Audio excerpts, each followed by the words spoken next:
سيدنا محمد وعلى آله وأصحابه أجمعين.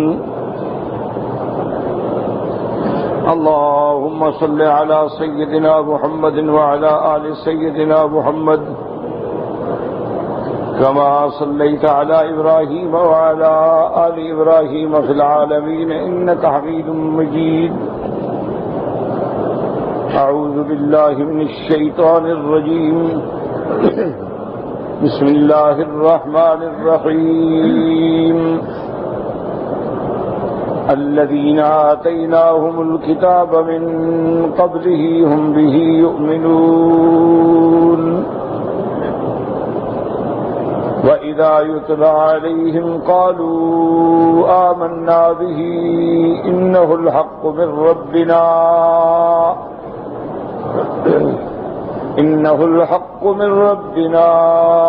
إنا كنا من قبله مسلمين.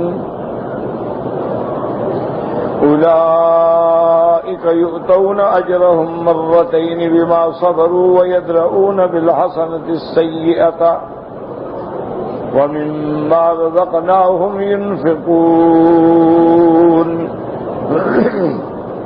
وَإِذَا سَمِعُوا اللَّغْوَ أَعْرَضُوا عَنْهُ وَقَالُوا لَنَا أَعْمَالُنَا وَلَكُمْ أَعْمَالُكُمْ سَلَامٌ عَلَيْكُمْ لَا نَبْتَغِي الْجَاهِلِينَ. قال المؤلف والمفسر رحمه الله تعالى: أدام النفع بعلومه وعلومكم في الدارين آمين. إذا أن قال يخبر تعالى عن العلماء والأولياء من أهل الكتاب أنهم يؤمنون بالقرآن.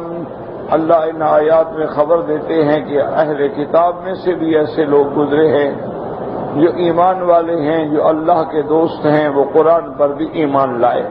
كما قال الذين آتيناهم الكتاب يتلونه حق تلاوته أولئك يؤمنون به.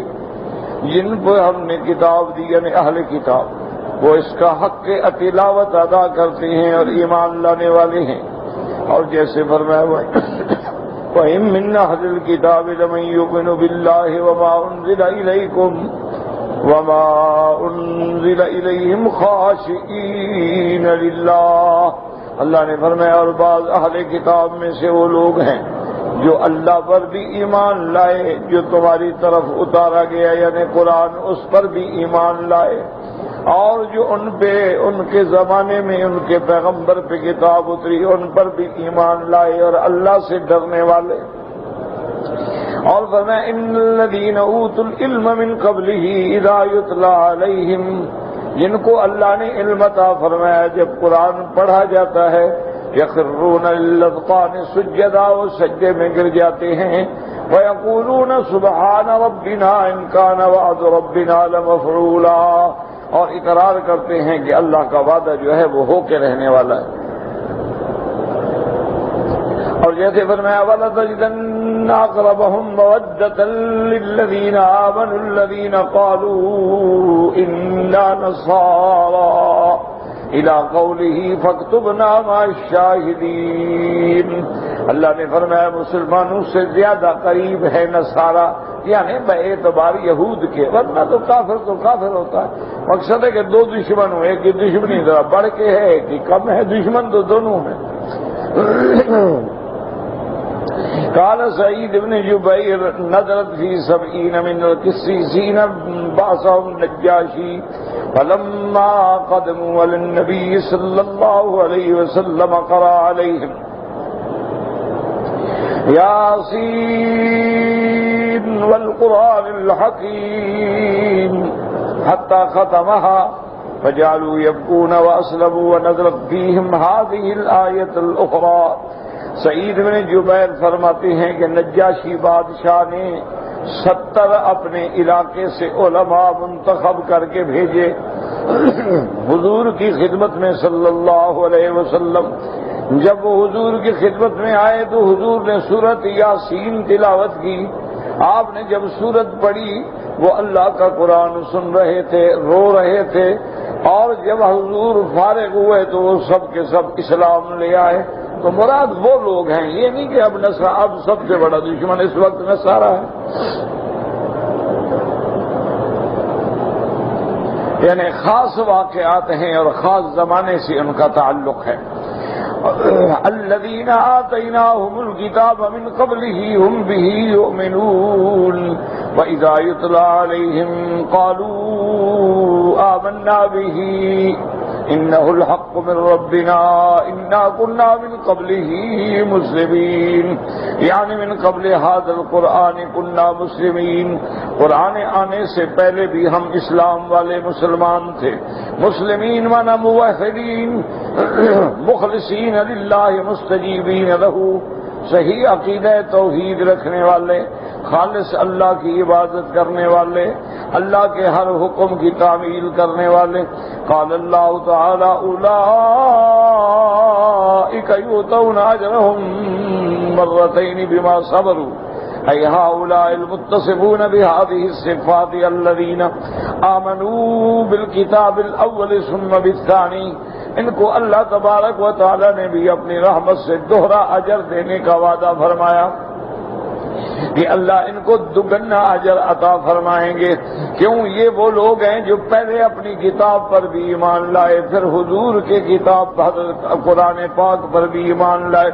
وَلِهَذَا قَالَ بِمَا صَبَرُوا أَيْ عَلَىٰ اتِّبَاعِ الْحَقِّ فَإِن تَجَشَّمَ مِثْلَهَا مِثْلَ هَٰذَا شَدِيدٌ عَلَى النُّفُوسِ، یعنی ان لوگوں نے تورات پر بھی ایمان لائے، انجیل پر بھی ایمان لائے، پھر حضور کے قرآن پر بھی ایمان لائے، تو گویا اتباع پہ صبر کیا، جمے رہے، اب اللہ ان کو بھی دوہرا اجر عطا فرمائیں گے۔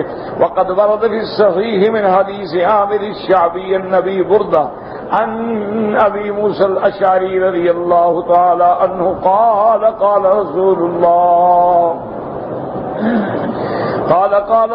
الله صلى الله عليه وسلم ثلاثة یؤتون اجرهم مرتين، یہ تین بندے ہیں جن کو اللہ دوہرا اجر عطا فرمائیں گے۔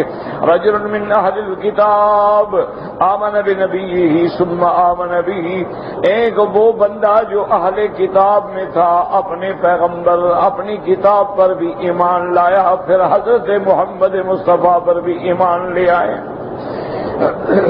وعبد مملوک ادى حق اللہ وحق موالیہ، اور ایک بندہ غلام ہے، وہ اپنے سید کا بھی پورا کام کرتا ہے اور اللہ کے حقوق بھی پورے کے پورے ادا کرتا ہے، یعنی اس کو حقوق اللہ کا بھی پورا خیال۔ ورجل كانت له امة، اور ایک بندہ جس کے گھر میں کنیز ہے، بادی ہے، فأدبها فأحسن تأديبها ثم اعتقها فتزوجها، اس نے اس کی تربیت کی، اس نے اس کو ادب سکھلایا، اخلاق سکھلائے، اس کے بعد اس کو آزاد کر کے پھر نکاح کر لیا، ان کو اللہ دوہرا اجر عطا فرمائیں گے۔ وقال الامام احمد رحمۃ اللہ علیہ حدثنا یحییٰ ابن اسحاق السیلحینی قال حدثنا ابن لحیۃ عن سلیمان ابن عبد الرحمن القاسم ابن ابی امامہ قال انی لتحت راحلۃ رسول اللہ صلی اللہ علیہ وسلم یوم الفتح فقال قولا حسنا جميلا وقال فيما قال من أسلم من أهل الكتابين فله أجره مرتين وله ما لنا وعليه ما علينا۔ اب حضرت سلیمان ابن عبد الرحمن قاسم ابن ابی امامہ سے روایت کرتے ہیں، وہ فرماتے ہیں انی لتحت راحلۃ رسول اللہ، میں حضور کی سواری کے نیچے چل رہا تھا، یعنی اونٹنی کے ساتھ ساتھ چل رہا تھا۔ فتح مکہ کے موقع پہ میرے آقا نے بڑی اعلیٰ باتیں فرمائیں، اور ان باتوں میں یہ بھی فرمایا کہ من نسل من اہل الکتابین، جو لوگ یہودیوں میں یا نصرانیوں میں وہ اسلام لائیں گے، قرآن پہ ایمان لائیں گے، اللہ ان کو دوہرا اجر عطا فرمائیں گے۔ وَلَهُ مَا لَنَا، اور ان کو بھی وہ ملے گا جو ہمیں ملے گا، وَعَلَيْهِ مَا عَلَيْنَا، اور ان پہ بھی وہی حقوق ہوں گے جو ہم پہ حقوق ہوں گے۔ اب اللہ اللہ فرماتی ہیں وقولہ تعالی ویدرؤون بالحسنۃ السیئۃ ای لا یقابلون السیئۃ بمثلہ ولکن یعفون ویصفحون، اور ایمان والوں کی صفت یہ ہے کہ وہ برائی کا بدلہ بھلائی سے دیتے ہیں، یعنی کوئی ان کو گالی دیتا ہے وہ کہتے ہیں بھائی جزاک اللہ بس ٹھیک، وہ جواب گالی کا گالی سے نہیں دیتے بلکہ دعاؤں سے دیتے ہیں۔ کوئی پتھر برساتا ہے، جیسے میرے آقا رحمت دو عالم کافر ظلم کرتے تھے، پتھر برساتے تھے، کانٹے بچھاتے تھے، لیکن میرے نبی فرماتے تھے اللہم اہد قومی فانہم لا یعلمون، میرا اللہ میری قوم کو ہدایت عطا فرما، یعنی وہ دشمنی کر رہے ہیں اور محمد مدنی دعائیں دے رہے ہیں، وہ کانٹے بچھا رہے ہیں اور میرا آقا پھول برسا رہے ہیں۔ یہی ایمان والے کی صفت ہوتی کہ وَيَدْرَؤُونَ بِالْحَسَنَةِ السَّيِّئَةِ، وہ برائی کا بدلہ بھلائی سے دیتے ہیں۔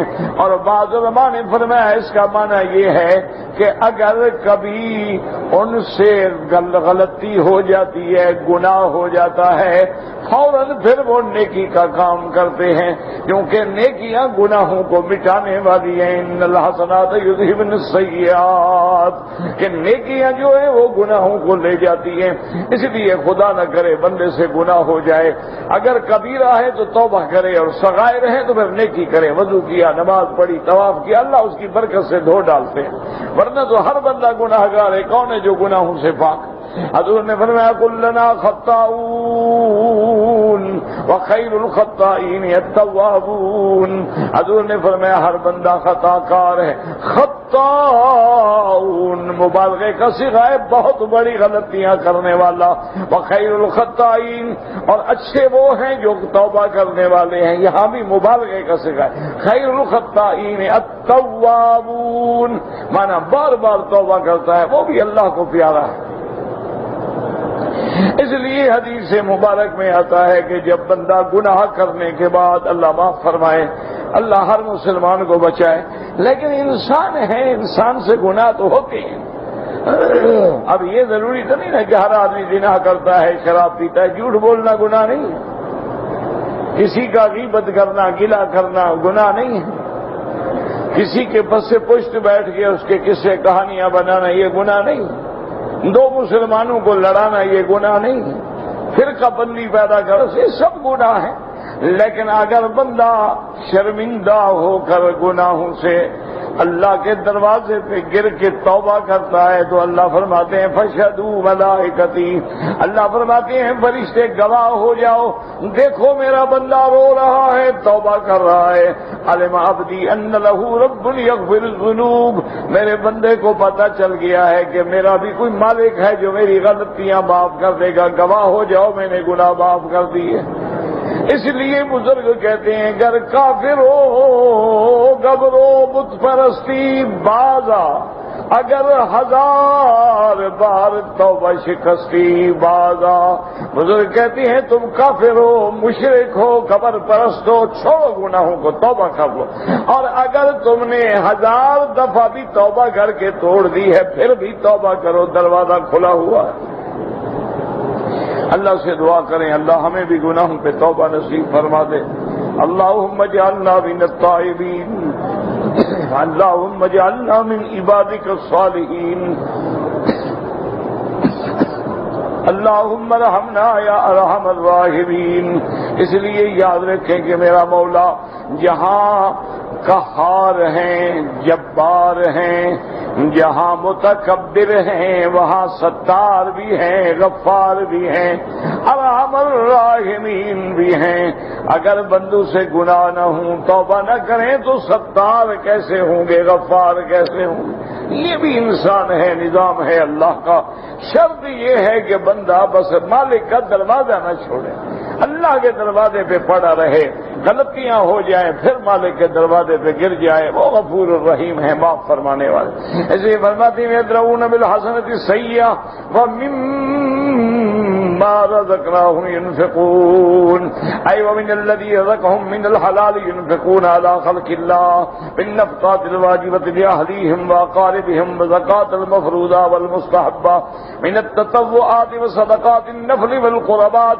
اللہ نے فرمایا اور میرے بندوں کی صفت یہ ہے کہ جو رزق ہم نے ان کو دیا ہے، ہمیں جو کچھ ہمارے پاس ہے کس نے دیا؟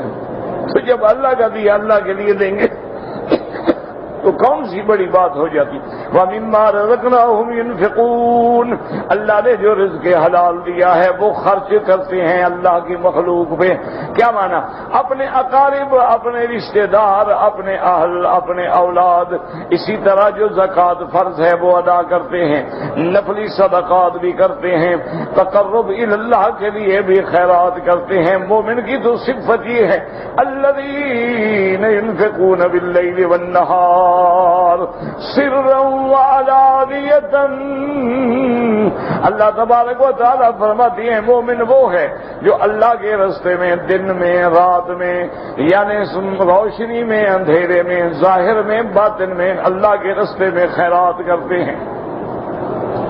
اس لیے میرے مدنی رحمت دو عالم، سرکار دو عالم، رحمت دو جہاں سیدنا محمد مصطفیٰ صلی اللہ علیہ وسلم بلا بلا کے فرماتے انفق انفق بلالا لا تخشى على ذي العرش اکلالا. حضور فرماتے بلال خرچ کرو. بلال حضور کے جو شے آتی بلال کے پاس ہوتی نا، حضور فرماتے بلال خرچ کرو، اللہ کے راستے میں خرچ کرو، مت کرو، عرش والے کے پاس کوئی کمی نہیں ہے. اسی طرح میرے آقا رحمت دو عالم فرماتے ہیں کہ ہر دن اللہ تبارک و تعالیٰ دو فرشتے بھیجتے ہیں جو سارا دن اسی دعا میں مشغول رہتے ہیں.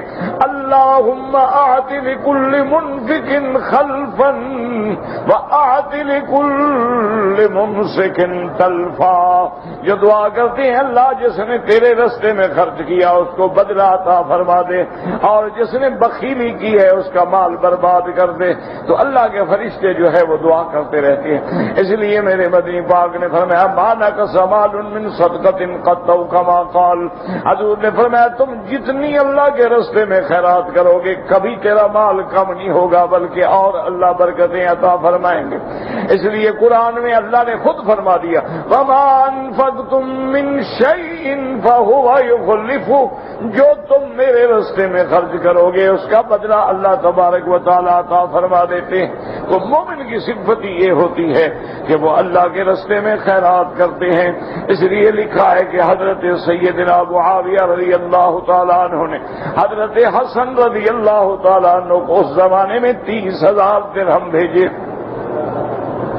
حضرت حسن نے سارے خیرات کر دیے.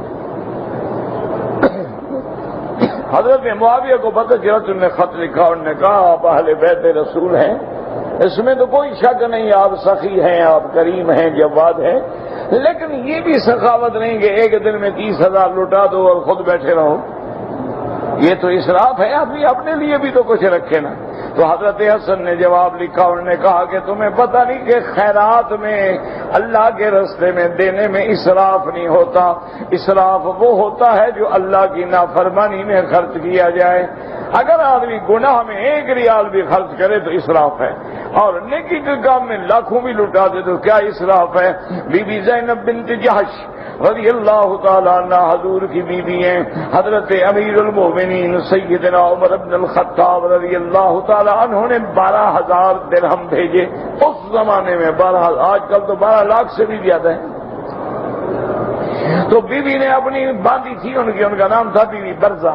آپ نے فرمایا برزہ ادھر آؤ. اس نے کہا اس مال کے اوپر کپڑا ڈال دو، میں دیکھنا بھی نہیں چاہتی پیسے، اور اس کے نیچے سے نکال کے خیرات کرتی جاؤ بس. اور سارے کے سارے پیسے لوٹا دیے. اس کے بعد تھوڑی دیر گزری تو حضرت عمر دروازے پہ آئے. بی بی زینب رضی اللہ تعالیٰ عنہ دروازے پہ گئیں. حضرت امیر المومنین نے سلام عرض کیا اور کہا کہ اماں جان مجھے پتہ چلا ہے میں نے جو 12,000 بھیجا تھا آپ نے تو ایک دن میں خیرات کر دیا. تو مہربانی کریں کچھ اپنے لیے بھی تو رکھا کریں نا. اب یہ 1,000 درہم ہے، مہربانی کر کے اپنے اوپر خرچ کریں. اپنے کپڑے پہ، لباس پہ، گھر پہ، روٹی پہ، پانی پہ۔ بی بی صاحبہ نے کہا کہ میں آپ کو واپس کرنا نہیں چاہتی، میرے دروازے پہ عمر آئے اور میں خالی کروں۔ آپ نے لے لیا، لیکن وہ بھی باندی کو دیا، خیرات کر دو۔ اور اس کے بعد دعا کی، اللہم لا یدرکنی عطاء عمر، اللہ آئندہ عمر کا مال مجھے کبھی نہ پہنچے، کہ میرے لیے امتحان ہو جاتا ہے۔ خدا کی شان ہے، اسی سال فوت ہو گئے۔ پھر حضرت عمر کا مال نہیں پہنچا نا، بات ہی ختم ہوگی، بی بی فوت ہو گئی رضی اللہ تعالیٰ عنہ۔ کھالیں ہوتی ہیں نا جانور کی، ان کو رنگ کرتی تھی، وہ بیچ کے پھر خیرات کرتی تھی، اپنے ہاتھ سے کما کر، اپنے ہاتھ سے کمائی کر کے اللہ کے راستے میں خرچ کر۔ اور جب فوت ہوئی تو آپ کے گھر میں کچھ بھی نہیں تھا، دو کفن تھے، فرمایا ایک کفن بھی خیرات کر۔ یہ ہے ایمان والوں کی صفت۔ اور ہمارے کہتے ہیں کہ قابل وہ ہوتا ہے جو جوڑ جوڑ کے رکھے، اللہ کے راستے میں ایک دھیلا نہ نکلے اور حرام کے راستے میں لاکھوں اور کروڑوں لٹا دیں۔ اصل بات یہ ہوتی ہے، میں نے خود دیکھا ہے، کئی لوگ ہیں، میرے بھی دوست ہیں، وہ اگر یورپ جائیں، باہر کے دنیا میں جائیں تو لاکھوں خرچ کرتے ہیں، مکے مدینے میں آئیں مجال ہے بخار آ جائے، ایک ریال بھی خرچ نہیں کرتے۔ کسی دوست کے گھر میں گزارا کریں گے، روٹی کسی کے پاس کھائیں گے، کھانا کسی کے پاس کھائیں۔ اور جی کیا کریں، لوگ دعوت کر رہے ہیں۔ اچھا بھی لوگوں کو تو حیا ہے، دعوت کریں، تم نے کیا کیا؟ تم کون سا ان لوگوں کے لیے ہدایہ لے کے آئے ہو اپنے ملک سے؟ چلو انہوں نے تو حیا کیا، ابھی علاقے کا آدمی ہے، ہم دعوت کریں، استقبال کریں، محبت کریں، لیکن تم نے ان کے لیے کیا کیا ہے؟ اصل پتہ ہے وجہ کیا ہے؟ کہ اللہ ان کو حلال میں خرچ کرنے ہی نہیں دیتا، کہ یہ مال تیرا ٹھیک نہیں ہے، حلال میں آنے بھی نہیں دوں گا، جاؤ اس کو حرام میں اڑاؤ۔ اور جس کا مال حلال ہو اللہ حرام ہونے ہی نہیں دیتا۔ اللہ تبارک و تعالیٰ اس کے راستے ایسے بناتا ہے کہ حلال میں خرچ۔ اچھا آپ بالکل خیرات کرتے رہیں حلال میں، اللہ اسی میں برکت ڈال دے۔ اللہ قادر ہے تھوڑے میں برکت ڈال دیں، بیماری سے بچا لیں۔ آپ نے ایک سال 10 لاکھ کمائے، بیماری آئی 15 لاکھ لگ گیا، فائدہ کتنا ہوا؟ 5 کا گھاٹا۔ آپ نے ایک سال 2 لاکھ کمائے، اللہ نے سارا سال بیماری نہیں دی، 2 لاکھ بچ گئے آپ کے، تو آپ فائدے میں رہے۔ آدمی ان باتوں پہ تو غور ہی نہیں کرتا نا، کہ بھئی میں نے 20 لاکھ کمایا، چلو 20 لاکھ کمائے، لگ کتنا گیا؟ میں نے جناب اس دفعہ بزنس کی ہے، کروڑوں کما لیے، گھر سے لڑکی نکل گئی، عزت ختم، کیا فائدہ ہوا کروڑوں کا؟ میں نے جناب 5 کروڑ کا بنگلہ بنایا ہے، بیٹا نشائی ہو گیا، کیا فائدہ ہوا؟ اس 5 کروڑ کے بنگلے کو آگ لگاؤ گے جب اولاد ہی خراب ہو جائے؟ کتنے لوگ ہیں اولاد نشے میں مر گئی، اللہ بچائے۔ اللہ دعا کریں جو مبتلا ہے اللہ ان پہ بھی رحم کرے، وہ بھی تو کسی کی اولاد ہے نا۔ یہ اصل میں آدمی غور نہیں کرتا ہے۔ اچھا خاصا حلال کا پیسہ ہے، مقدمہ بن گیا، رگڑا گیا۔ اسی طرح مال جمع کیا، چوری ہو گئی۔ حلال کا مال ہے، اللہ نے بچا لیا۔ بتایا تھا نا کہ حضرت ہوتے تھے اپنا جامعۃ الرشید میں، ساہیوال میں، جو کبھی منٹ گمری کہلاتا تھا، بزرگ تھے، بہت بڑے بزرگ تھے، فوت ہو گئے۔ ان کے بعد ایک چھوٹی سی صندوقڑی ہوتی تھی جس میں مدرسے کے پیسے ہوتے تھے، ایک چھوٹا سا تالا لگا ہوتا تھا۔ اور حضرت کے تقوی کا یہ عالم تھا کہ 2 قلم رکھتے تھے، مدرسے کا قلم الگ تھا، اپنا الگ تھا۔ خط لکھنا ہے اپنا قلم نکال، مدرسے کا حساب کتاب ہے مدرسے کا قلم استعمال۔ اپنے کمرے میں اہتمام تھا، اس زمانے میں بجلی ایسا نہیں ہوتی تھی، اپنا لیمپ الگ رکھتے تھے کہ جب میرا ذاتی کام ہوگا تو اپنا تیل جلاؤں گا۔ ایک رات آپ تہجد پڑھ رہے تھے، چور آ گئے۔ چور تو پھر چور ہوتے ہیں نا جی، ان کو کیا حیا ہوتا ہے کسی اللہ والے کا؟ بچھو کو کوئی حیا ہوتا ہے؟ حضور نے فرمایا بچھو تو بچھو ہوتا ہے نا، نبی سے بھی حیا نہیں کرتا، اس کو بھی ڈنگ مار دیتا ہے۔ تو چور جب آئے تو انہوں نے کہا بجائے اس کے کہ صندوقڑی لے جائیں، چھوٹی سی تو تالی ہے، تالا کھولیں اور پیسے نکالیں اور بھاگ جائیں، حضرت تہجد پڑھیں۔ انہوں نے بڑا زور لگایا تو تالا ہی نہ کھلے۔ انہوں نے کہا کمال کی بات ہے، ہم تو اتنے بڑے بڑے تالے ایسے ہاتھ سے کھول لیتے ہیں، یہ کیا ہے اس تالے کو یار؟ حضرت نے جب سلام پھیرا تو دیکھا کہ ایک آدمی کھڑا ہوا ہے ڈنڈا لے کے، ایک تالا کھول رہا ہے۔ فرمایا اچھا بھائی، اللہ کے فضل سے اللہ کا غضب ہو گیا بھائی۔ وہ فرمایا ان کا تکیہ کلام تھا، اللہ کا فضل ہو گیا، اللہ کا غضب ہو گیا، اللہ کے فضل سے اللہ کا غضب۔ بھائی تالا تو تم سے نہ کھلے، یہ طالبوں کا مال ہے، چوری تو نہ ہوگا۔ انہوں نے کہا چھوڑو چھوڑو مولوی جی آپ اپنا کام کرو۔ ٹھیک ہے چلو تم اپنا کام کرو، اللہ اکبر شروع ہو گیا۔ پھر نماز شروع کر دی، ان سے تالا نہ کھلا۔ وہ صندوق لے کے باہر نکلے، خدا کی شان ہے، باہر کو ایسا شور اٹھا کہ ڈر کے مارے صندوق پھینک کے بھاگ گئے۔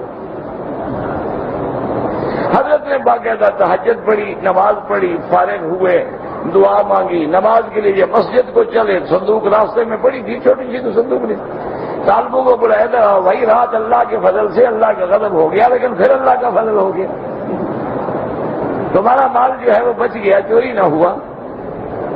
وہ صندوق نہیں اٹھائی پھر یعنی چور آ گئے، صندوق میں زور لگا رہے، اٹھا کے لے گئے، لیکن پھر پھینک گئے۔ تو اللہ حفاظت کرتے ہیں اپنے لوگوں کی، اپنے اموال کی اللہ حفاظت فرماتے ہیں، اللہ تبارک و تعالی۔ ورنہ اتنی چھوٹی سی صندوق ہے، غریب آدمی، بوڑھے سے آدمی تھے، ضعیف کمزور تھے، جو لکڑی پہ چلتے تھے، وہ کیا کرتے ڈاکو کے مقابلے میں؟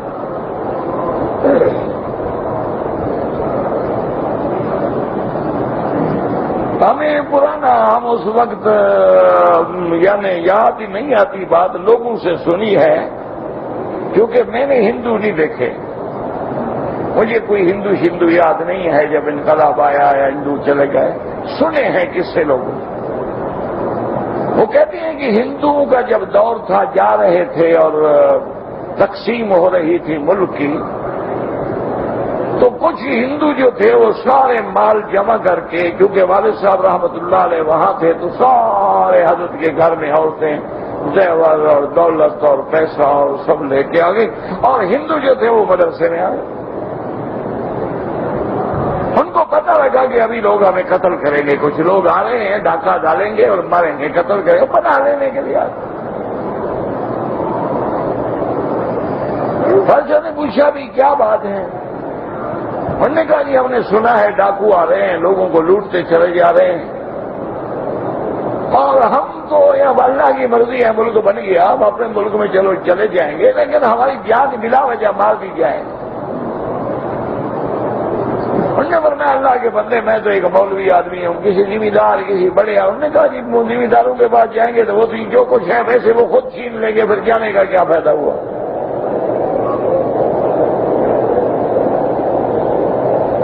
تو والد صاحب رحمت اللہ علیہ نے طلباء کو بلایا اور کہا کہ بھئی سارے طلباء جو ہیں وہ ہیں، کیونکہ ڈاکوؤں سے ہم مقابلہ تو نہیں کر سکتے، اور جب لوٹ مچی ہو کہ لوٹنا ہے، اور یہ نہیں ہوتا تھا کہ ایک آدمی دو آدمی 500 ہزار آدمی کے قافلے چڑھتے تھے، بستیوں کو لوٹتے لوٹتے نکل جاتے تھے۔ کہ بس مدرسے میں بیٹھ جاؤ، سورۃ الکہف پڑھو اور دعا کرو کہ اللہ فقیر کی بستی کی حفاظت کرے۔ آج تک یہاں ڈاکہ نہیں پڑا تو آئندہ بھی اللہ محفوظ رکھے۔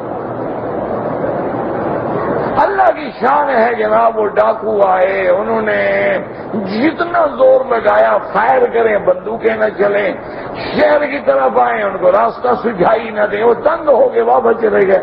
انہوں نے کہا کہ بھئی یہ کسی اللہ والے کی بستی ہے، یہاں کچھ نہیں ہوتا، میں قرآن پڑھتے رہو، دعا مانگتے رہو، بس اللہ سے معافی مانگو۔ یہ کوئی ہمیں اسلام اجازت نہیں دیتا ہے کہ ہم ہندو ہو یا کافر اس کو بلا وجہ مار دیں، لوٹ لیں، یہ کیا ہے؟ یہ کون سا اسلام؟ کافر ہیں، ہندو ہے، کوئی ہے ہماری پناہ میں ہے، ہماری امان میں ہے، ہم اس کی حفاظت کریں۔ بہرحال وہ باتیں تھیں اللہ کے راستے میں خرچ کرنے والوں کی۔ اللہ ہمیں بھی توفیق دے، ورنہ تو حال تو پتلا ہے۔ وقوله تعالى وإذا سمعوا اللغو أعرضوا عنه ولا يخالطون أهله ولا يعاشرونهم بل كما قال تعالى وإذا مروا باللغو مروا كراما. اللہ فرماتے ہیں مومنوں کی یہ بھی صفت ہے کہ جب کوئی غلط بات سنتے ہیں، لغو بات سنتے ہیں تو شریک نہیں ہو جاتے کہ اچھا میں بھی مل جاؤں، نہیں، اعراض کرتے ہیں، چپ کر کے نکل جاتے. اذا مروا باللغو مروا کراما. یہاں فرمایا وَإِذَا سَمِعُوا اللَّغْوَ أَعْرَضُوا عَنْهُ وَإِذَا مَرُّوا بِاللَّغْوِ مَرُّوا كِرَامًا وَقَالُوا لَنَا أَعْمَالُنَا وَلَكُمْ أَعْمَالُكُمْ سَلَامٌ عَلَيْكُمْ لَا نَبْتَغِي الْجَاهِلِينَ. أي إذا صفى عليهم سفيه وكلمهم بما لا يليق بهم الجواب عنه أعرضوا عنه ولم يقابلوه بمثله من الكلام القبيح. یعنی اگر کوئی احمق، کوئی بے وقوف، کوئی جاہل ان سے جہالت کرے، گالی دے، برائی سے بات کرے تو وہ اس طرح برائی کا بدلہ برائی سے نہیں دیتے،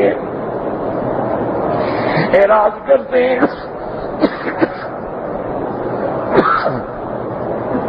اور ان کے منہ سے ہمیشہ اچھی بات نکلتی ہے. فرماتے ہیں وَلَمْ يَعْرَضُوا عَنْهُ وَلَمْ يُقَابِلُوهُ وَلَا يَصْدُرُ عَنْهُمْ إِلَّا كَلَامٌ طَيِّبٌ وَلِهَذَا قَالَ عَنْهُمْ إِنَّهُمْ قَالُوا لَنَا أَعْمَالُنَا وَلَكُمْ أَعْمَالُكُمْ سلام علیکم لا نبتغی الجاہلین. مانا لا نريد طریق الجاہلین، یعنی کہ ہم جاہلوں کا طریقہ نہیں پسند کرتے.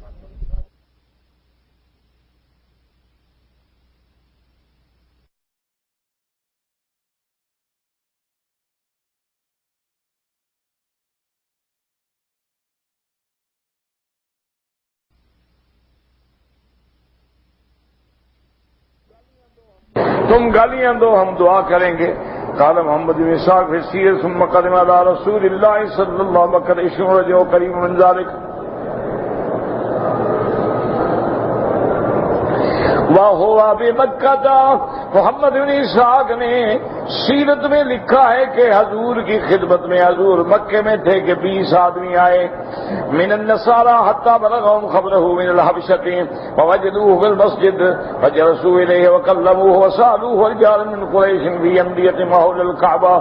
وہ آدمی آئے حضور کی خدمت میں، حضور مسجد میں تھے، آ کے حضور سے باتیں کر رہے ہیں، قریش بھی بیٹھے ہوئے ہیں دور. فلما فرغوا من مسجد رسول الله أما أرادوا دعاهم إلى الله تعالى وتلا عليهم القرآن. جب ان لوگوں نے حضور سے بات کر لی، اب حضور پاک نے اللہ کا قرآن پڑھا اور دعوت توحید دی. فلما سمعوا القرآن فاضت اعینہم من الدمع. جیسے حضور قرآن پڑھتے جاتے ہیں وہ روتے جاتے ہیں. ثم استجابوا للہ وآمنوا به وصدقوا، ایمان لے آئے. وعرفوا منہ ما کان یسر فی کتاب من امرہ. اس کے بعد انہوں نے کہا حضور ہم نے اپنی کتابوں میں بھی آپ کی صفت پڑھی ہے. فلما قاموا انو اعترضوا ابو جہل بن ہشام فی نفر من قریش.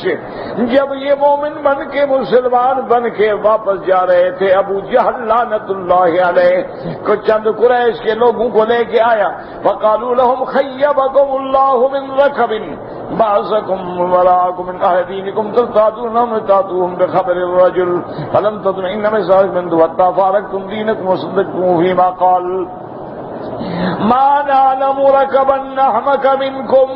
ابو جہل ان کو کہنے لگا اللہ تم کو خوار کرے، کیسے لوگ ہو تم؟ تمہیں اب تمہارے قبیلے والوں نے بھیجا تھا کہ جا کے خبر پر پتہ کرو محمد مصطفیٰ کے بارے میں. تم نے اپنا دین چھوڑ کے محمد مدنی کا دین قبول کر لیا، تم تو بڑے احمق ہو. او کما قالوا لهم وقالوا لهم سلام علیکم. ابو جہل بکواس کر رہا ہے. انہوں نے کہا ہم آپ کو کچھ نہیں کہتے، جو مرضی آئے کہتے رہو، ہم جواب نہیں دیں گے. سلام علیکم لا نجاہلکم لنا ما نحن علیہ ولکم ما انتم علیہ لم نال انفسنا خیرا.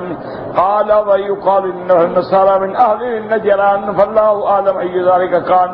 قال يقال والله اعلم ان فيهم نزلت هذه الايات الذين آتيناهم الكتاب من قبله هم به يؤمنون. الى قوله لا نتبع الجاہلین قال وسألت الزہری عن هذه الآیات فی من نزلت، یہ آیات کن میں نازل ہوئی ہیں؟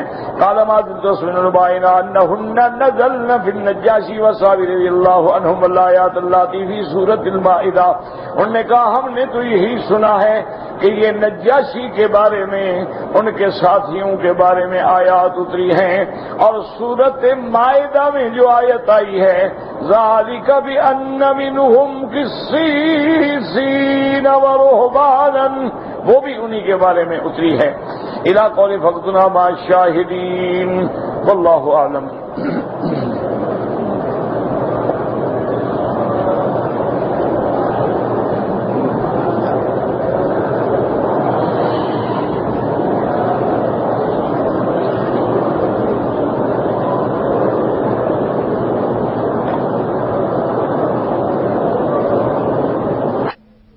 ایک طالب ہے جو بیمار ہے، اللہ شفا عطا فرمائے۔ اللہم اشفہ شفاء کاملۃ وصیۃ عاجلہ، اللہم اشفنا واشف مرضانا ومرضى من اوصانا واستوصانا ومرضى المسلمین۔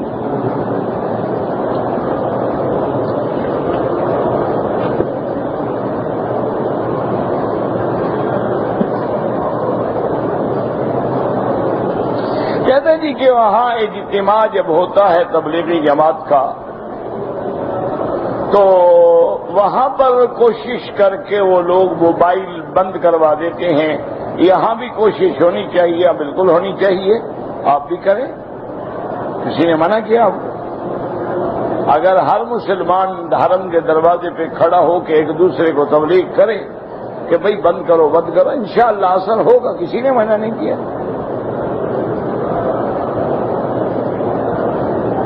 کہتے جی کہ پولیس والے سارے داڑھی والے ہونے چاہیے، انشاءاللہ جب نمازی سارے داڑھی والے ہوں گے تو پولیس والے بھی ہوں گے۔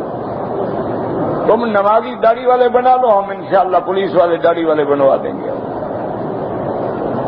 جیسے ہم، جیسے روح ویسے فرشتے، جیسے ہمارے اعمال ہوں گے اسی طرح امال ہوں گے۔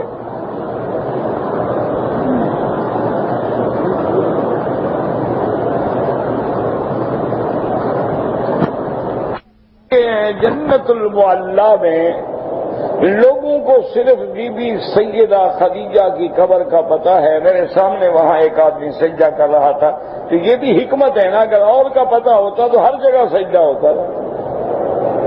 اسی لیے تو یہاں کوئی نشان نہیں لگایا گیا نا، لوگوں کو پتہ ہے، ورنہ تو یہ آ کے فوراً کعبہ شریف چھوڑ کے بھی قبروں پہ بیٹھے رہیں گے۔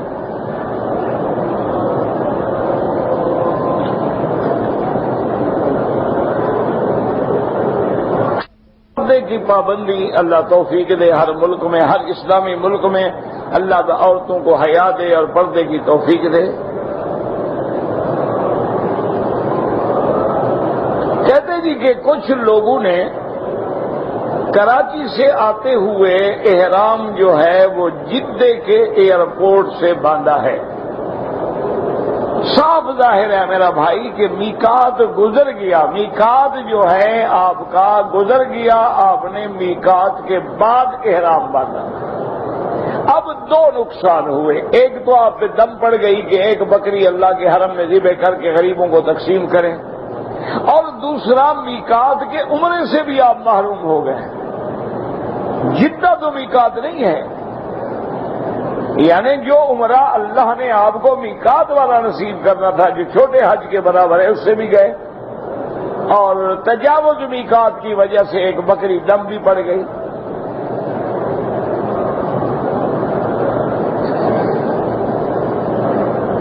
کہتے جی کہ میں نے آج عمرہ کیا ہے، عمرہ کرنے کے بعد جب میں فارغ ہو گیا طواف سے، صفا سے، ہوٹل میں جا کے غسل خانے میں نے کپڑے اتارے اور اپنا حلق خود کر لیا، ٹھیک ہے کوئی بات نہیں۔ کے دوران اگر وضو کرتے ہوئے کوئی بال داڑھی کا یا سر کا گر جائے کچھ بھی نہیں ہوتا۔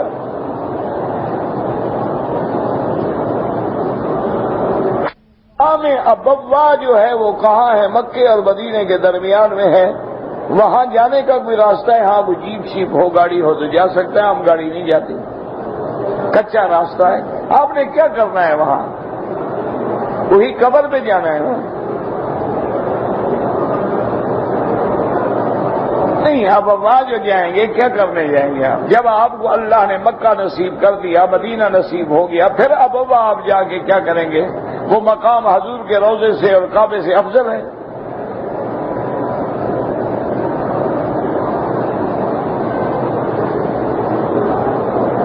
آپ نے گھر سے پاؤں کے انگوٹھے کا ناخن توڑ دیا، بعد میں مسجد عائشہ گئے، کوئی حرج نہیں۔ احرام کے بغیر اگر انگوٹھے کا ناخن ٹوٹ جائے کچھ نہیں ہوتا، احرام میں بھی ٹوٹ جائے کچھ نہیں ہوتا۔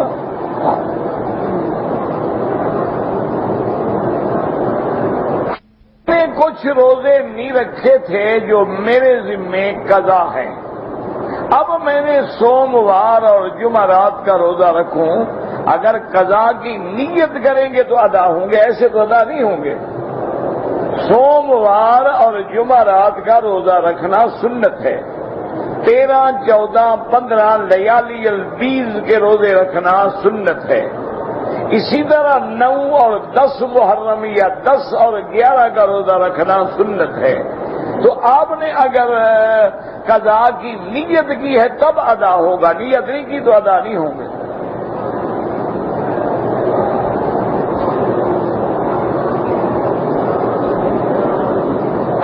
میں نے سنا ہے کہ کچھ ملٹی نیشنل کمپنیاں جو ہیں، جیسے پیپسی والے ہیں یا کوکا کولا والے ہیں یا اور بھی بڑی بڑی فرنچائز ہیں، جیسے میکڈونلڈ والے ہیں، کینٹیکی والے ہیں، اسی طرح پین کیک فرنچائز ہیں، یہ سارے لوگ جو ہیں کچھ حصہ دیتے ہیں یہودیوں کو، اسلام کے خلاف بالکل ٹھیک ہے دیتے ہیں، تمہاری طرح تھوڑے ہیں، ہم تو لیتے ہیں نا۔ انہوں نے تو باقاعدہ یہ نہیں کہ وہ ایک 2 ریال نہیں دیتے، بل گیٹس جو ہے سالانہ $1 ارب دیتا ہے ہم کو، اور مسلمانوں کو اللہ نے اگر پیسہ دیا ہے تو بہت تھوڑے لوگ ہیں جو اللہ کے دین پہ وہ خرچ کرتے ہیں، وہ 1% بھی نہیں ہوں گے، باقی جو ہیں وہ مجرے میں خرچ کریں گے، الیکشن آ جائے تو 5 کروڑ لگا دیں گے، مسجد پہ کہو تو 5 لاکھ بھی نہیں لگائیں گے۔ بعض لوگ جو ہیں جب طواف کرتے ہیں تو اپنے جوتے ساتھ رکھتے ہیں، دھکم پہل پہ کبھی حجر اسود کو لگ جاتے ہیں، میرا بھائی باہر رکھیں تو چوری ہو جاتے ہیں، کیا کریں؟ وہ اگر دور رکھ کے آئیں تو چوری ہو جاتے، مجبور ہیں اٹھا کے ساتھ طواف کریں، جائز ہے۔ ہماری چپل گم ہو جائے تو ہم باہر جو دروازوں پہ رکھی ہیں چپلیں لوگوں کی وہ پہن سکتے ہیں۔ چلو ایک مسئلہ تم بتاؤ، ایک میں بتاتا ہوں، اگر کسی عمرے والے یا حاجی کی بیوی گم ہو جائے وہ کیا کرے؟ نہیں، کیا خیال ہے؟ اس کی بیوی گم ہو گئی، وہ کیا کرے؟ باہر جو بیوی جا رہی ہو پکڑ لے، یعنی بڑی چیز حرام ہے، چھوٹی حلال ہے۔ چپل بھی حرام ہے کسی کا بغیر اجازت کے اٹھانا۔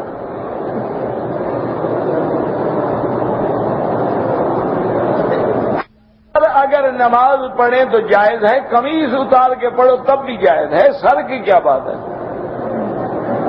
آپ قمیص بھی اتار دیں، نماز تو جائز ہے، جائز ہونے میں شک نہیں، لیکن یہ مسئلہ کہاں لکھا ہے کہ اللہ کپڑے دے تو اتار کے پھینک دو؟ جائز ہونے میں تو جھگڑا ہی نہیں ہے، لیکن یہ مسئلہ کہاں ہے کہ اللہ نے آپ کو کپڑا دیا ہے، آپ پہن سکتے ہیں، ٹوپی لا سکتے ہیں، لیکن آپ نہیں پہنتے؟ کیا حضور نے ساری زندگی بغیر کپڑے کے یا اپنا پگڑی مبارک اتار کے نماز پڑھی ہے؟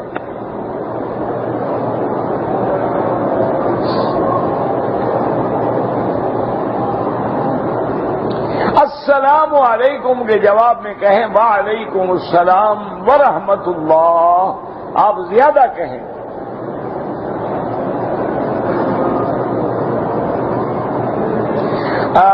بعض لوگ جو ہیں حرم کی طرف ٹانگیں کر کے سو جاتے ہیں، میرے بھائی ان کے ملک میں یہ چیز بے ادبی میں شامل نہیں ہے۔ ہر ملک میں رواج ہوتا ہے، بعض ملکوں میں ایک چیز بے ادبی ہے، دوسرے ملک میں نہیں ہے۔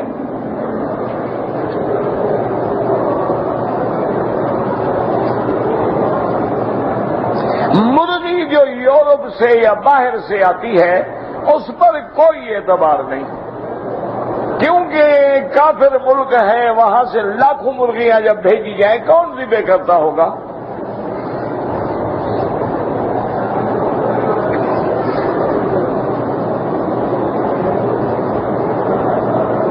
کہتے تھے کہ پاکستان میں جو لوگ مر جاتے ہیں 1 سال تک پتہ نہیں کیا ہوتا ہے۔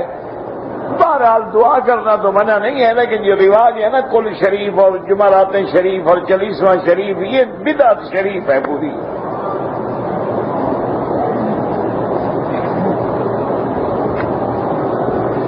کوئی آدمی داڑھی کو کالا کر سکتا ہے، دعا کرو اللہ کالا نہ کرے۔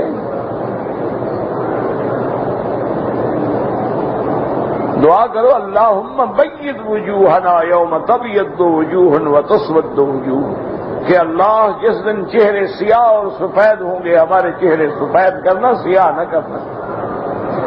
تو بہرحال کالا رنگ لگانا تو ناجائز ہے، اور کوئی رنگ لگائیں جائز ہے۔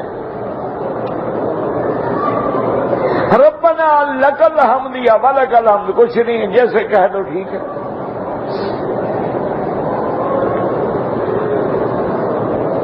اگر والدین کو عمرے پہ منگوائے تو حج کرا سکتے ہیں، شریعت میں تو منع نہیں، قانون دیکھو اجازت دیتا ہے، نہیں دیتا تو کوشش نہ کرو بلا وجہ آپ والدین کو ذلیل کرو، بڑھاپے میں پکڑے جائیں، خراب ہوں۔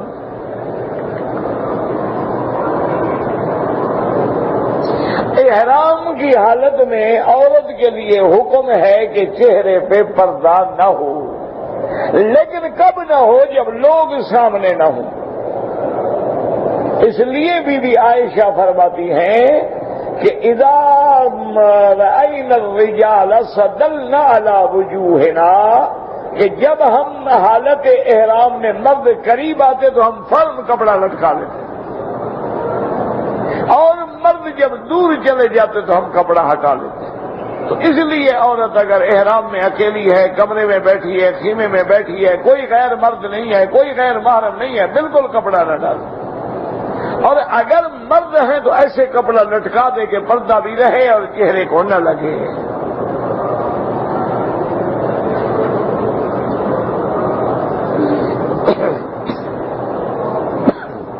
کہتے جی کہ پاکستان میں بہت سارے شہروں میں بعض بزرگوں کی مزارات پہ عرس منایا جاتا ہے، یہ شریعت میں تو ثابت نہیں ہے، خالص بدعت ہے۔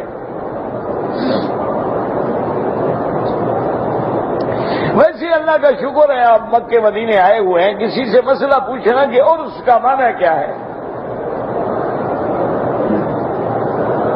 یہ بھی لوگوں سے پوچھنا، لکھتے ہیں نا عرس شریف فلاں بزرگ کا عرس ہے، عرس کا معنی ہے شادی۔ عریس کہتے ہیں دولہے کو، عروسہ کہتے ہیں دلہن کو۔ اب ہر سال بزرگ کی شادی پتہ نہیں کس سے ہوتی ہے، عرس شریف یعنی شادی شریف۔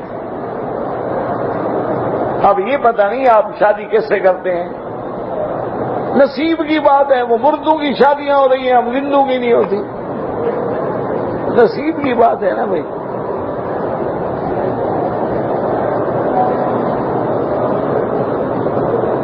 مسئلے کی روح سے مدینہ منورہ میں 40 نماز پڑھنا ضروری نہیں ہے، لیکن بہت بڑی فضیلت ہے، اللہ نصیب کرے۔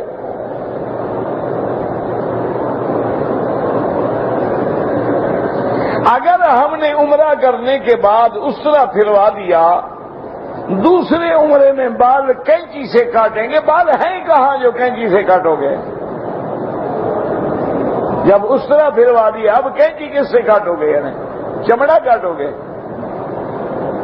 اسرا پھرواؤ، بال ہوں یا نہ ہوں دوبارہ بھی۔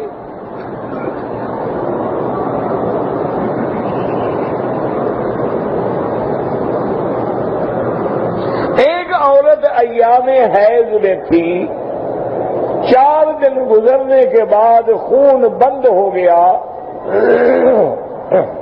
اس نے غسل کیا، طواف کیا، صفا دوڑی، عمرہ کر لیا، بعد میں خون لگ گیا، دیکھنا یہ ہے کہ اس کی عادت 4 دن تھی یا 5 یا 6 یا 7۔ اگر عادت 4 دن تھی، خون بند ہو گیا، مانا پاک ہو گئی۔ اگر عادت 6 دن تھی تو مانا ابھی پاک نہیں ہوئی تھی، اس نے ناپاکی میں طواف کیا تو ایک دم ادا کرے۔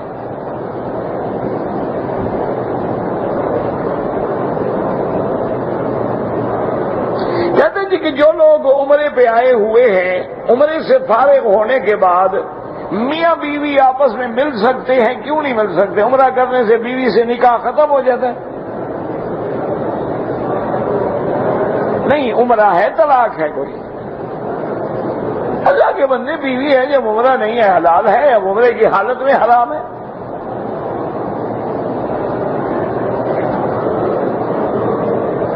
سر کے بال جو ہیں آپ یہاں تک رکھیں، یہاں تک رکھیں، یہاں تک رکھیں، جائز ہیں؟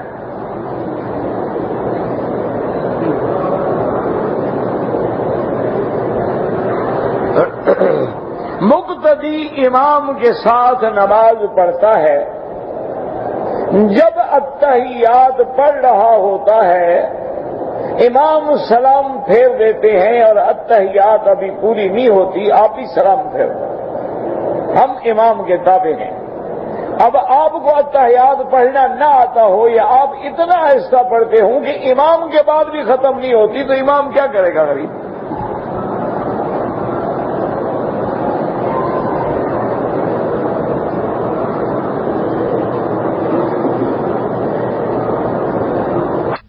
کوئی کام کیا جائے تو آپ استخارہ کریں۔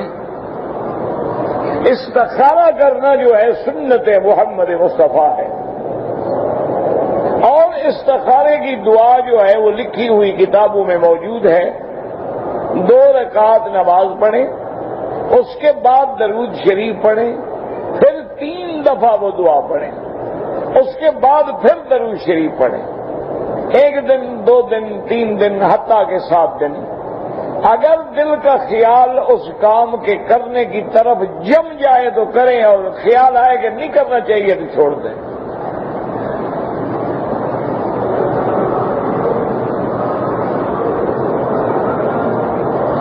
نفلی طواف کر رہا تھا کہ خیال آیا کہ میں نے اس ٹائم پہ ایک بندے سے ملنے کا وعدہ کیا تھا، اب طواف پورا کرے۔ نفلی طواف شروع کرنے کے بعد واجب ہو جاتا ہے۔ لا تبطلوا اعمالکم، پھر اپنے اعمال کو ضائع نہ کیا کرو، اب پورا کرے اور بعد میں جا کے وعدہ پورا کر لے، کیا 10 منٹ لیٹ ہو جائے گا، معذرت کر لے گا۔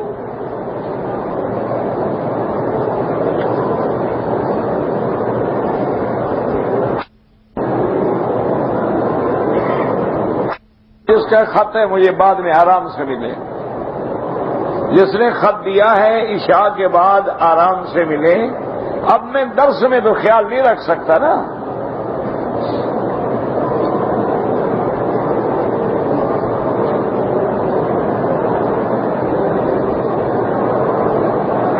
اگر ایک عورت نے احرام باندھ لیا ہے اور ایام حیض میں ہے، سر کا کپڑا کھول دیا، سر کا کپڑا باندھنا ضروری نہیں ہے، کھول دیا تو کھول دو، کیا فرق پڑتا؟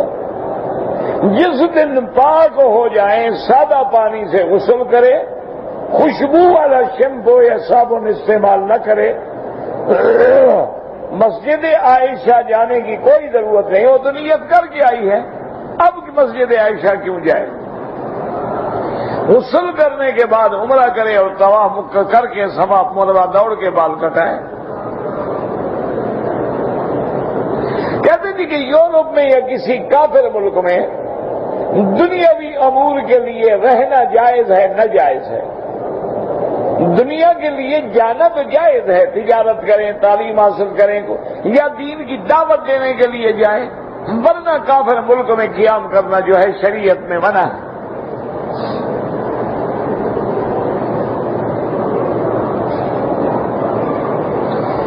میرے والد احمد دین فوت ہو گئے، میں دین پور شریف کے قریب، اللہ مغفرت فرمائے، اللہم اغفرہ ورحمہ وتجاوز عنہ، اور اللہ تبارک و تعالی دین پور شریف اور اس لنگر کو بھی ہمیشہ قائم و دائم رکھے۔ اگر جہاز میں میرا احرام جو ہے وہ خراب ہو گیا، پلید ہو گیا، ناپاک ہو گیا، میں نے دوسرا احرام بدل لیا، کوئی بات نہیں۔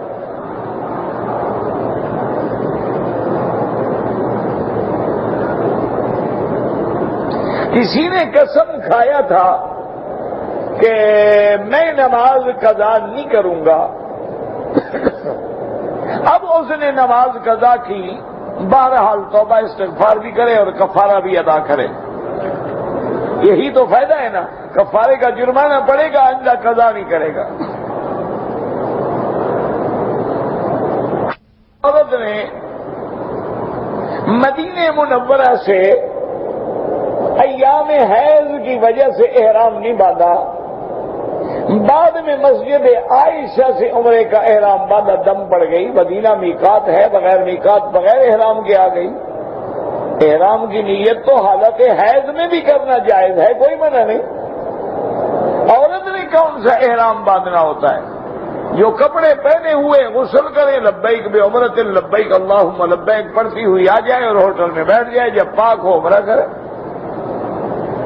استغفار کا طریقہ یہی ہے، سب سے پہلے کہ دل میں ندامت ہو، اس گناہ کو ہمیشہ کے لیے چھوڑ دے اور آئندہ نہ کرنے کا عزم کرے، پھر علیحدگی میں بیٹھ کے اللہ توفیق دے تو 2 رکعت بھی پڑھ لیں، اس کے بعد استغفر اللہ الذی لا الہ الا هو الحی القیوم واتوب الیہ، یا استغفر اللہ ربی العظیم، یا استغفر اللہ، یہ بھی نہ ہے یا اللہ میری توبہ، اللہ تو ہر بات سمجھتے ہیں۔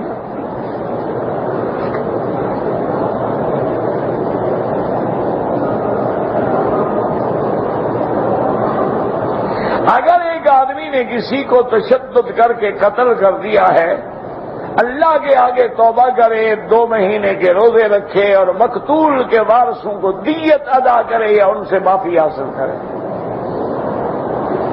نماز جنازہ میں کیا پڑھا جاتا ہے؟ دعا کی کتاب لے لیں نماز کی۔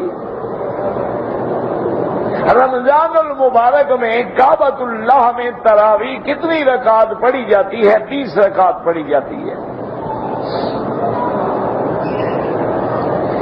اگر ہمارے ہاں 27 رمضان میں فرق ہوتا ہے تو اللہ ہر کسی کو ہر رات میں برکات دیں گے جہاں جہاں 27 ہوگی۔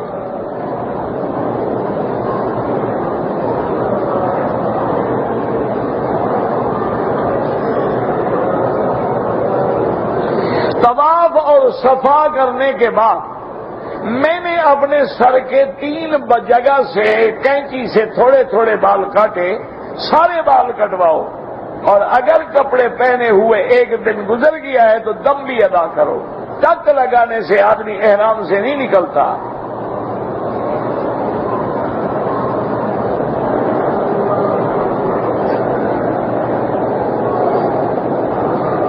کہتے جی کہ بیوی نے طواف کر لیا ہے لیکن صفا مروا نہیں کی، اگر صفا مروا نہیں دوڑی اور بال کٹوا دیے دم پڑ گئی، اور طواف کر لیا صفا مروا نہیں دوڑی بال نہیں کٹایا، ابھی دوڑ لے، دوڑ کے بال کٹوا دے تو دم نہیں پڑے گا۔ لیکن اگر اس نے صفا مروا نہیں کیا، بال کٹوا دیے ہیں اور پابندیاں احرام کی ختم کر دی، اسے سمجھا کہ میرا عمرہ ہو گیا ہے تو دم پڑ گئی۔ واللہ اعلم۔ ربنا تقبل منا انك انت السميع العليم وتب علينا انك انت التواب الرحيم۔ اللهم اجعل لنا وللمسلمين من كل هم فرجا ومن كل ضيق مخرجا ومن كل بلاء عافيا۔ یا اللہ مسلمانوں کی مدد فرما، یا اللہ مسلمان کشمیر میں ہیں، فلسطین میں ہیں، لبنان میں ہیں، بر میں ہیں، باہر میں ہیں، فضا میں ہیں، ہوا میں ہیں، ان کی جان مال آبرو عزت کی حفاظت فرما۔ یا اللہ عالم اسلام کی نصرت کا فیصلہ فرما۔ یا اللہ یہود اور ان کے معاونین کی ذلت کا فیصلہ فرما۔ یا اللہ بیماروں کو شفا عطا فرما، بے حیاؤں کو حیا عطا فرما، بے دینوں کو دین عطا فرما، بے اولادوں کو اولاد عطا فرما، قرض داروں کے قرض ادا فرما، جن کا رزق تنگ ہے ان کے رزق میں برکتیں عطا فرما۔ یا اللہ ہمیں مانگنا نہیں آتا، بغیر مانگے عطا فرما، پورے عالم میں ہدایت کی فضا پیدا فرما۔ ربنا تقبل منا انك انت السميع العليم وتب علينا إنك أنت التواب الرحيم صلى الله تعالى على خير خلقه سيدنا محمد وعلى آله وصحبه أجمعين.